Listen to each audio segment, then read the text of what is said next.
श्रद्धा murder case में हर दिन नए खुलासे हो रहे हैं। तमाम ताजा खुलासों पर बात करेंगे, लेकिन सबसे पहले ताजा अपडेट आपको बता दें, सीबीआई श्रद्धा मर्डर केस की जांच कर सकती है। जी हाँ, और वहीं दूसरी तरफ आफताब का नार्को टेस्ट भी करवाया जाएगा। साथ ही श्रद्धा के शव के बरामद टुकड़ों की ठीक उसी टेक्निक से जांच की जाएगी जिस तरह हिटलर के सर की जांच की गई थी।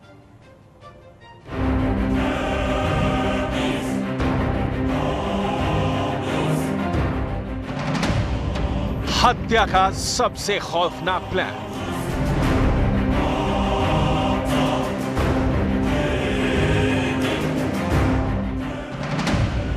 एक मर्डर और साजिश की 100 परतें।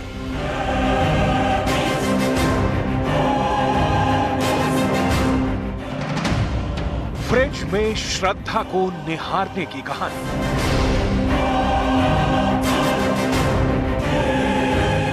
मर्डर के सबूत पुलिस के सामने है। कत्ल का आरोपी पुलिस की गिरफ्त में है। जिस जंगल में शव के टुकड़ों को ठिकाने लगाया गया, उस जंगल का पुलिस चप्पा चप्पा खाक छान चुकी है। लेकिन श्रद्धा मर्डर केस में ऐसे कई राज हैं जिन पर से जैसे जैसे पर्दा उठ रहा है, यह मर्डर मिस्ट्री और ज्यादा खौफनाक होती जा रही है।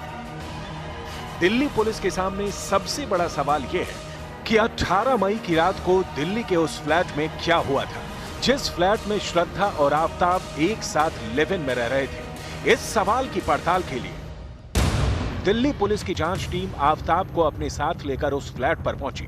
सूत्रों के मुताबिक फ्लैट में पूरे क्राइम सीन को रिक्रिएट किया गया।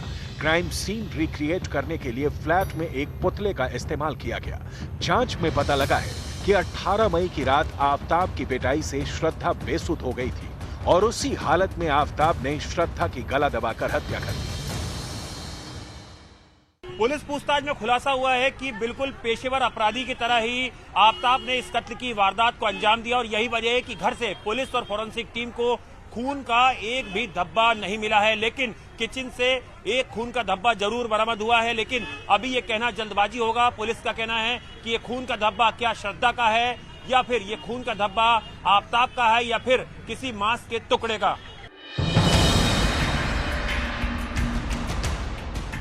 अपनी लिव इन पार्टनर श्रद्धा का कत्ल करने के बाद आरोपी आफताब इतना कॉन्फिडेंट था कि बिना किसी झिझक या घबराहट के उसने कत्ल के बाद शव को ठिकाने लगाने की पूरी प्लानिंग तैयार की। महाराष्ट्र की वसई पुलिस ने श्रद्धा के बैंक खातों की जांच की तो पता लगा कि श्रद्धा के खाते से 54,000 रुपए का ट्रांजैक्शन हुआ है। इनमें से आफताब ने 18,000 रुपए अपने खाते में ट्रांसफर किए थे। इन पैसों का इस्तेमाल आफताब ने श्रद्धा की बॉडी के टुकड़े करने के लिए आरी खरीदने में किया था। यही नहीं, इन्हीं पैसों से उसने परफ्यूम की 250 बोतलें भी खरीदी। जिस फ्रिज में आफताब ने श्रद्धा के शव के टुकड़े रखे थे, उसे खरीदने में भी उसने उन्हीं पैसों का इस्तेमाल किया। जांच में यह भी दावा किया जा रहा है कि आरोपी आफताब ने श्रद्धा की हत्या करने के बाद उसके क्रेडिट कार्ड का बिल भी भरा है। आफताब को शक था कि अगर श्रद्धा के क्रेडिट कार्ड का बिल ड्यू डेट पे नहीं भरा गया तो बैंक के अधिकारी श्रद्धा के परिवार वालों से संपर्क करने की कोशिश करेंगे, जिसके बाद परिवार श्रद्धा को भी खोजने की कोशिश करेगा। देश की सबसे बड़ी मर्डर मिस्ट्री को क्रैक करने में जुटी पुलिस के सामने आफताब के वसई कनेक्शन को क्रैक करने की चुनौती है। वसई के इसी यूनिक पार्क अपार्टमेंट के फ्लैट नंबर 301 में आफताब अपनी गिरफ्तारी से 15 दिन पहले पहुंचा था। 301 नंबर के इस फ्लैट में आफताब का परिवार पिछले 20 साल से रह रहा था, लेकिन अपनी गिरफ्तारी से 15 दिन पहले आफताब ने अपने पिता को इस फ्लैट से किसी दूसरी जगह शिफ्ट कर दिया। श्रद्धा वालकर हत्याकांड का मुख्य आरोपी आफताब पूनावाला महज 15 दिन पहले मुंबई से सटे पालघर के वसई रोड में अपने घर पर मौजूद था और अपने घर पर वो माता पिता के साथ यहाँ पर आया हुआ था और घर शिफ्ट करने की वजह से वो दिल्ली से मुंबई यहाँ पर आता है। इस समय न्यूज़ 18 इंडिया की टीम वसई ईस्ट के यूनिक पार्क अपार्टमेंट में है और को दिखाना चाहेंगे कि यूनिक पार्क के सी विंग के तीसरे फ्लोर पर जो 301 फ्लैट नंबर है, आमीन पूनावाला, ये आफताब का घर है। आमीन आफताब के पिता का नाम है आमीन पूनावाला और 15 दिन पहले ही यहाँ पर आमीन पूनावाला और उनके बेटा आफ्ताब ने पूरे घर को खाली कर दिया और घर को खाली करने के बाद वो यहाँ से मीरा रोड शिफ्ट हो चुके हैं। साधारण दिखता था, शांत मिजाज का था, किसी से कुछ ऐसा झगड़ा वगैरह भी कभी सोसाइटी में नहीं हुआ। अब सवाल है कि अपनी गिरफ्तारी से 15 दिन पहले आफ्ताब दिल्ली से मुंबई क्यों आया? क्यों 20 साल पुराने घर को खाली करने वो खुद वसई आया? घर खाली करने के बाद आफ्ताब का पूरा परिवार कहां गया? क्या आफ्ताब और उसके परिवार को पता चल गया था कि पुलिस उनके घर तक पहुंच सकती है? इन सवालों का जवाब पूरे केस को क्रैक करने के लिए जरूरी है, ताकि आफ्ताब के गुनाहों पर पड़ी हर परत को हटाया जा सके।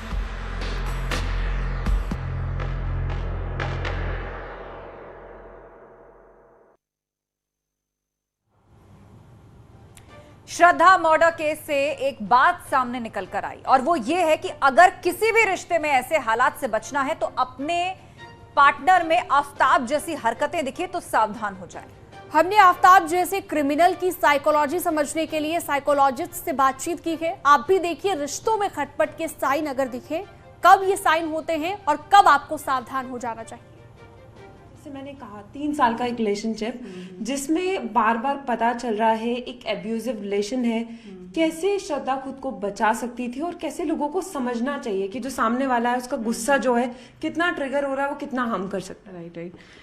देखिए, वैसे तो गुस्सा और ये सब तो चीज़ें होती रहती है, रिलेशनशिप्स में लड़ाइयाँ भी होती हैं, लेकिन अगर एक लिमिट क्रॉस हो जाती है कि आप टॉलरेट ही नहीं कर पाते हो या फिर फ्रीक्वेंसी बहुत ज़्यादा हो जाती है, ड्यूरेशन बहुत ज़्यादा है और दूसरा पर्सन कोई एफर्ट ही नहीं लगा रहा, या फिर आपको हर रोज़ लग रहा है कि इतना एग्जॉस्टिंग हो रहा है या फिर बहुत एफर्ट लगाना पड़ता है रिलेशनशिप में, तो ऑटोमेटिकली टॉक्सिक के साइंस हो जाते हैं।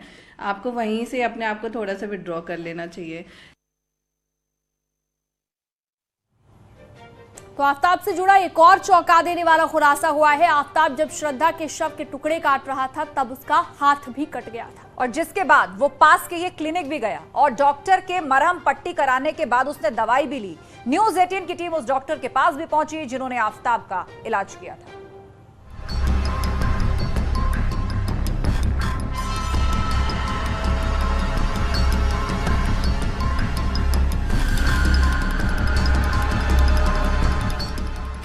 साइको किलर की हॉरर स्टोरी।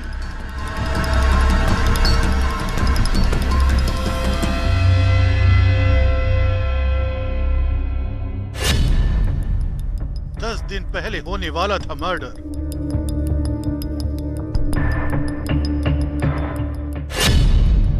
एक गलती ने सलाखों तक पहुंचाया।